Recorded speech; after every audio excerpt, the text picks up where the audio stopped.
Hello. Anyway, today we have 3 gems we found from the book Wisdom and Wit. Wit and Wisdom. Here, let's show it, by Himmelstein.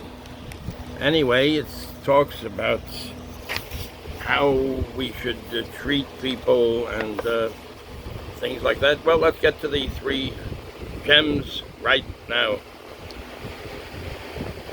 Greeting others. When the Chazon Ish went out for a walk, this is the Chazon Ish over here. That's a picture of him. When the Chazon Ish went out for a walk, he always made sure to wear his glasses, even though he could see without them. He explained, "Without my glasses, I might miss seeing someone who nods at me in greeting, and then I would not respond to the person. That would be unpleasant for him." So he said that we can see the greatness of the Chazon Ish, that he was engrossed in thoughts of Torah and the community, how to take care of the community.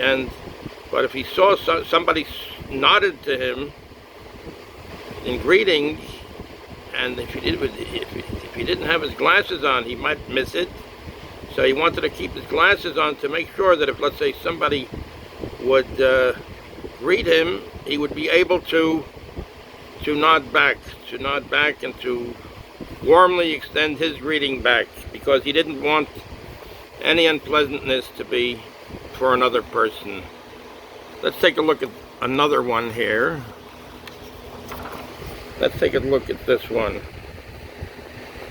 This one is very good.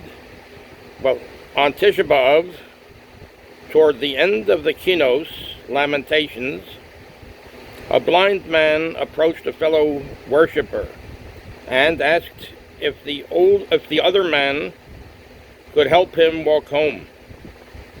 The other man brusquely told him, "I am not finished saying Kinnos."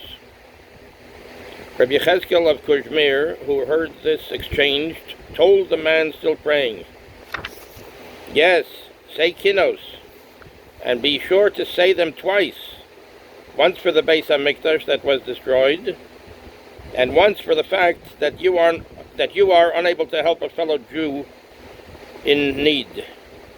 In other words, that's also a terrible thing, that a blind man came over to him to ask him to help him to go home, and so he neglected. He said, "No, I cannot do that because I'm saying Kinnos." So Rabbi Yechezkel of Kuzmir said this thing, that you should say Kinnos again, twice, because a fellow Jew, a blind man, asked to be helped to go home, and you say, "No, I can't do it." For that, you should say Kinnos twice, for that terrible thing. So yes, this is a great thing he said, a wonderful thing he said. I mean, it's not a nice thing, but we can learn from this. Yes, say Kinnos, and be sure to say them twice.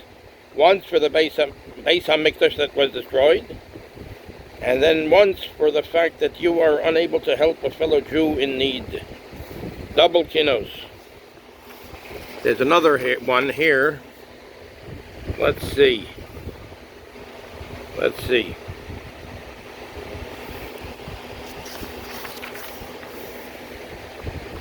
Which man are you? A destitute man came to Reb Chaim of sons. The man's daughter was of marriageable age, but he had no money and was unable to marry her off. Reb Chaim thereupon wrote a letter and gave it to the man. The letter was to be given to one of Reb Chaim's Hasidim, a wealthy, learned Talmid Chacham. In the letter, the Talmid Chacham, that he's a very learned man in the Torah. He learns Torah very well, and he devotes a lot of time to it. In the letter, Reb Chaim asked the Chassid to endeavor to raise money for this worthy cause. When the poor man presented the letter to the chassid, he was rebuffed. Quote, I need to study Torah, and I don't have time to go around raising money, the wealthy man said. Some months later, the chassid came to visit Reb Chaim. Reb Chaim refused to greet him and told him the following. In two places, the Torah uses the word man, but the commentators tell us that the allusions are to two different people. First, when Yosef went to look for his brothers in Shechem, we are told that, quote, a man found him, and Rashi tells us that was the angel Gabriel. On the other hand, when we are told that a man struggled with Yaakov, Rashi tells us that that was the guardian angel of Esav. So that's another man. It says that a man struggled with Yaakov.